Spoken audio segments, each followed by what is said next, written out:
Arman მოყევი რა გეგმები გაქვს ახლა. Როგორც ვიცი, მას შემდეგ რაც ჭუბი არ შედგა, დიდხანს იყავი გაჩერებული ამერიკაში, შემდეგ დუბაიში, ერევანში და ახლა როგორც ჩანს ისევ დუბაიში დაბრუნდი. რთულია შენი გადაადგილების თვალყურის დევნა. რა გეგმები გაქვს და რასთანაა ისინი დაკავშირებული?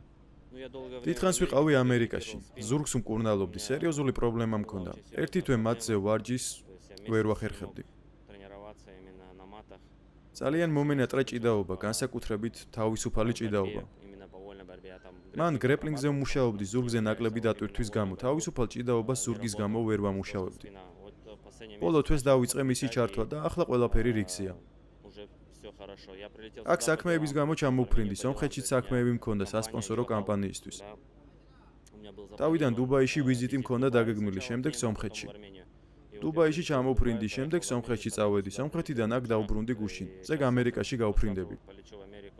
ახალ ამბებს მან დაველოდები. ჭუბი თუ არ შედგება, მაშინ მაისის თვის ბოლოს მოსკოვში კიდევ ერთხელ ვიჩხუბებ. მოწინააღმდეგეს მან სულ მალე გამოაცხადებენ. ჯერჯერობით ასეთ შეხვედრებს გავმართავ, სანამ საბრძოლო ფორმაში არ ჩავდგები, რადგან ტრამვამ ამ ფორმიდან საერთოდ ამომაგდო. როგორც ვატყობ, სულ მოძრაობაში ხარ და საქმეებს აგვარებ. რამდენ ხანში შეიძლება ჭუბი შემოგთავაზო? აი მაგალითად ახლა რომ ამერიკაში მიემგზავრები, ჭუბი რომ შემოგთავაზო, მზად იქნები ამისთვის? მათ ჭუბი ივლისში აბუ-დაბიში შემომთავაზეს. საღამოს მთავარი ბრძოლა, თუმცა მე უარი ვთქვი, რადგან ისეთი მოწინააღმდეგე შემომთავაზეს, ვისთანაც ჭუბი არ მინდოდა. დაბალი რეიტინგის იყო, მასთან მხოლოდ ფულის გამო ჭუბის აზრს ვერ ხვდებოდი. MMA-ში ჭუბის აზრს ვერ ხედავ, თუ ჩემი ოპონენტი მინიმუმ ტოპ 5-დან ან 6-დან არაა, რომ დავამარცხო და ვთქვა, რომ ტიტულისთვის ბრძოლა გარანტირებული მაქვს. ხოლო ამაში ვხედავ აზრს. ნომერ პირველი ვარ და მე-10 ნომრისთვის საჩუქრის გაკეთება არ მინდა. ასეთი საჩუქარი ჩემთვის არავის გაუკეთებია, როცა მე-10 ნომერი ვიყავი. სანამ პირველი ნომერი გავხდებოდი, მომიწია მე-9, მე-8, მე-7, მე-4 ნომრებთან ბრძოლა. ასე მარტივად ჩემი ადგილის დათმობა არ მინდა. არ ფიქრობ, რომ შეიძლება UFC გაბრაზდეს, რადგან როცა ბრძოლა ჩაგივარ და შენ თქვი, რომ მნიშვნელობა არ ქონდა ვის შეხვდებოდი შემდეგს. ახლა როგორც ჩანს, თურმე ჰქონია შენთვის მნიშვნელობა. არა, პირიქით, UFC-მ მე გამაბრაზა, როცა ასეთი მეტოქე შემომთავაზა. მათი მხრიდან ჩემდამი უპატივცემულობა გამოდის. რატომ გადაწყვიტეს ჩემთვის ასეთი ოპონენტი შემოეთავაზებინათ?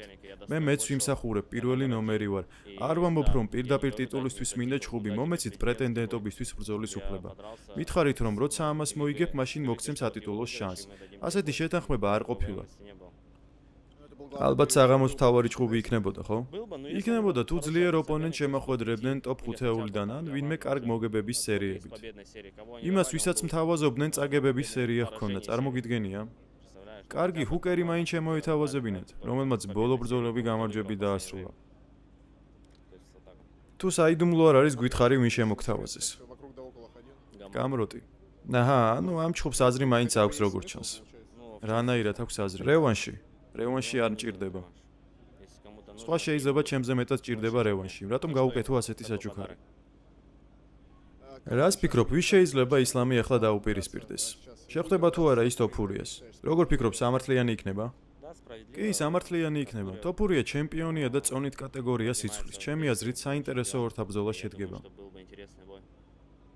ცოტა ხნის წინ ინტერვიუში თქვი, რომ ამჟამად მსუბუქ-წონაში შენს გარდა არავინაა ისეთი, ვისაც შეუძლია ისლამს კონკურენცია გაუწიოს.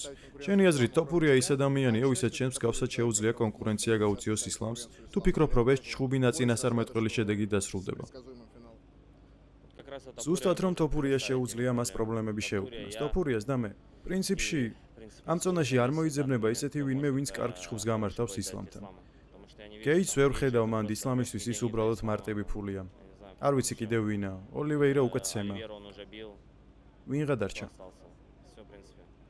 ოლივეირა ჩემთან დამარცხდა, შემდეგ მე-10 ნომერი დაამარცხა და ახლა ტიტულისთვის ჭუბი უნდა. გეიჯი ჰოლოვეისთან დამარცხდა, ფიზიევი მე-12 თუ მე-11 ნომერი დაამარცხა, რომელიც 3 თუ 4 დღით ადრე დათანხმდა ჭუბს. თანაბარი ორთაბრძოლა გამართა და ტიტულისთვის ჭუბი უნდა. არ ვიცი, ცირკია გამართული. ქვემსუბუქი წონის მებრძოლი ტოფურია რითი გაუწევს კონკურენციას ისლამს, რას ფიქრობ? იმით რომ ის დაბალია. მისთვის ძნელი იქნება გადაადგილება, ძლიერად ურტყამს, ფეხზე კარგად დგას. ნებისმიერ დროს შეუძლია დაანოკაუტოს ისლამი. რადგან ვფიქრობ, თუ ის მოახვედრებს, ისლამს დააგდებს. მაგრამ მიუახლოვდება თუ არა ისლამი მის დისტანციას, ჩემი აზრით არა. შორიდან იმუშავებს, ნელ-ნელა დაამუშავებს. თოფურია ხელებით როცა მიუახლოვდება მიწაზე გადაყვანას ან კლინჩში შესვლას შეეცდება. ჭყურის შემდეგ თქვი რომ ხაბიბის გუნდელი დაამარცხე და ახლა გსურს მეორესთან იბრძოლო. ნუ თავისთავად ნათელია ისლამ მახაჩევს გულისხმობ. აქ რომ შემოეთავაზებინათ ისლამთან ჭიდაობა იმ პირობით რომ ჯერ მასთან ჭყური არ შედგებოდა დათანხმდებოდი? რა თქმა უნდა დავთანხმდებოდი, რატომაც არა. 70 კილოგრამში ყველა ტოპ მებრძოლს დავთანხმდებოდი. ცნობილებს რა თქმა უნდა. მხოლოდ ფულის გამო არა. ჩემი მედია ცნობადობა მინდა ავწიო, UFC-ში ხმაური ავტეხო. მაგალითად, ჩემი დღევანდელი ოპონენტი მას ბევრი არ იცნობდა, თუმცა ის ძალიან ძლიერი იყო. UFC-ში ასეთი ტიპები იბრძვიან, რომლებსაც ვიცი მე მარტივად დავამარცხებ. თან ისინი დღევანდელ მეტოქესთან შედარებით უფრო ცნობილები არიან. ისლამთან ჭიდაობას აზრი აქვს თუ გირჩევნია ბრძოლას დაელოდო? ისლამისთვის ჭიდაობა არაფრის მომტანია, ის ჩემპიონია, რატომ უნდა მოვიდეს და იჭიდაოს? ისინი იმდენ ფულს მაინც ვერ გადაუხდიან ისლამს, რამდენსაც ის UFC-ში გამოიმუშავებს. არა გონივრული ამისთვის მერწმუნე, როცა ჩემპიონი გავხდები, არც მე ვიჭიდავებ. როდის გახდები ჩემპიონი, განსაზღვრული დრო თუ გაქვს? 2025 წლის ბოლოს კამარს მოირგებ? ერთის წყალობით იმედია წლის ბოლოს მოვირგებ. თუ ახლა ზაფხულში, ივლისში ან აგვისტოში ბრძოლას გავმართავ, შემდეგი წლის ბოლოს კამრისთვის ვიბრძოლებ. არ ვოცნებობ, უბრალოდ ჩემი მიზნისკენ მივიწევ. ახლა ფორმაში ვდგები. ვფიქრობ, მაისის ბოლოს ფორმაში ვიქნები, რადგან ერთი თვის წინ 90 კილოგრამს ვიწონიდი. 90 კილოს? დიახ, დაახლოებით 90 კილოგრამს ვიწონიდი. ზურგის ტრამვის გამო ვარჯიშს ვერ ვახერხებდი, მხოლოდ წელის გაწევლებსა და ფიზიოთერაპიას გავდიოდი. კარდიო და სირბილი არ შემეძლო ზურგზე დატვირთვების გამო. ამის გამო ძალიან გავსუქდი და აი ბოლო თვეში დავიწყე წონის დაკლება. გუშინ წინ 79-ს ვიწონიდი. დაახლოებით 10 კილოგრამი დავიკელი ამ შეხვედრისთვის. თუმცა ამ ბრძოლისთვის არ ვემზადებოდი, უბრალოდ წონის დაკლება მინდოდა. გამიმართლა, როცა შემომთავაზეს, უკვე 81-82 კილოს ვიწონიდი. ჩემი სამუშაო წონა სადღაც 82-83-ია, ანუ მე ეს წონა მიყვარს. არ მიყვარს ამაზე მეტი წონის მომატება, რადგან მე თან დამრტყმელი და თან მოჭიდავება. ამ წონებს შორის უნდა ვმერყეობდე, თუ მინდა რომ თან სწრაფი და თან ძლიერი ვიყო. თოფურია სავარაუდოდ ივნისის ბოლოს დებიუტს გამართავს მსუბუქ წონაში. არ ვიცი თვისთან, შეიძლება ისლამთან, შეიძლება ჩემთან, შეიძლება შენთან. ვინ იცის, თუ მეტყვი ან მე ეგრევე სავარჯიშო კემპისთვის დავიწყებ მზადებას, დიეტას დავიცავ და ყველაფერს გამოვეთიშები ამისთვის მოსამზადებლად. სათადარიგო მებრძოლის ვარიანტს თუ განიხილავდი, თუ კი ეღირება ეს შენთვის. კი, განვიხილავდი. რადგან ცოტა კოზირი მიჭირავს ხელთ, ამიტომ საჭიროა რისკზე წავიდე.